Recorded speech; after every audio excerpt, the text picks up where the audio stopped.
अब राजा का बेटा राजा नहीं बनेगा, राजा वही बनेगा जो बीजेपी की गोद में बैठेगा। कल तक जो खुद को गरीब का बेटा कहता था और गरीबों के लिए आवाज उठाता था, उसी गरीब के बेटा ने गरीबों से लाखों रुपए का चंदा लेकर के चंपारण से फरार हो गया। फरार भी इस कदर हुआ कि उनके साथ जो व्यक्ति रहते थे उन्हें भी पता नहीं चला कि लाखों रुपए का चंदा जो इकट्ठा हुआ था वो लेकर के गया कहाँ। उसके बाद खबर आती है कि जिसने खुद को गरीब का बेटा कह करके गरीबों से लाखों रुपए का चंदा ले करके जब बीजेपी के गोद में बैठा, तब जा करके ये बात साफ साफ पता चली। अब राजा का बेटा राजा नहीं बनेगा, राजा वही बनेगा जो बीजेपी की गोद में बैठेगा। और पूरी कहानी हम आपको बता रहे हैं ठग ऑफ बिहार के नाम से प्रसिद्ध मनीष कश्यप की, जिनका तस्वीर आप स्क्रीन पर साफ तौर पे देख रहे होंगे। ये जब बीजेपी ज्वाइन करने से पहले हमेशा बेतिया लोकसभा क्षेत्र में जब चुनाव प्रचार करने आते थे, रैलियां करने आते थे, तो लोगों से ये वादा करते थे कि मैं 1 लाख युवाओं को रोजगार दूंगा, मजदूरों को बाहर जाने से रोकूंगा और बेतिया में ही फैक्ट्री लगाऊंगा और बेतिया में एयरपोर्ट और एम्स भी खुलवाऊंगा।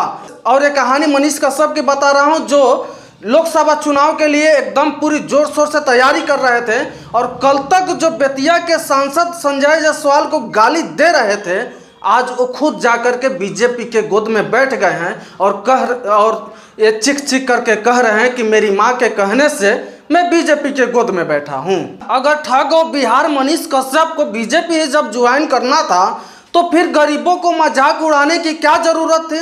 भाई आप बीजेपी ज्वाइन किए, उससे किसी को दिक्कत नहीं है, लेकिन गरीबों के भावनाओं के साथ जिस तरह से आपने खिलवाड़ किया है, दिक्कत उसी बात से है। अगर आपको बीजेपी ज्वाइन करना था तो आप सीधे सीधे जा करके बीजेपी ज्वाइन कर लेते।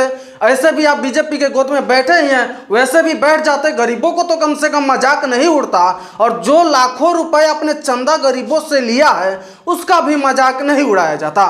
बाकी मनीष कश्यप को जितने भी चाहने वाले हैं, जब वो बीजेपी ज्वाइन नहीं किए थे तब तक तो उनको हर कोई सपोर्ट करता था। जब से बीजेपी के गोद में बैठे हैं तब से मनीष कश्यप को ये कहा जा रहा है कि ठग ऑफ बिहार है, ठग ऑफ चंपारण है, और चंपारण के लोगों और चंदा चोर के नाम से भी इन्हें कहा जा रहा है। बाकी हम आपसे पूछना चाहते हैं कि क्या मनीष कश्यप जिन भ्रष्टाचारियों के खिलाफ लड़ाई लड़ने की कोशिश जारी किए थे, आज उन्हीं भ्रष्टाचारियों के जब गोद में बैठे हैं, क्या मनीष कश्यप अब भ्रष्टाचार को खत्म कर पाएंगे या नहीं, या फिर उन्हीं भ्रष्टाचारियों के साथ घुल मिल करके ये भी भ्रष्टाचार करना शुरू कर देंगे?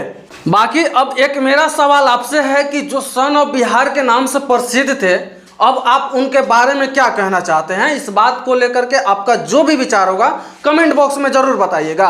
और जिन लोगों ने आज भी मनीष कश्यप से कुछ उम्मीदें लगाए बैठे हैं, उसको लेकर के आप क्या सोचते हैं, ये भी कमेंट बॉक्स में जरूर बताइएगा। बाकी मिलते हैं अगले कोई नई वीडियो में नई अपडेट के साथ। अब तक के लिए जय हिंद, जय बिहार।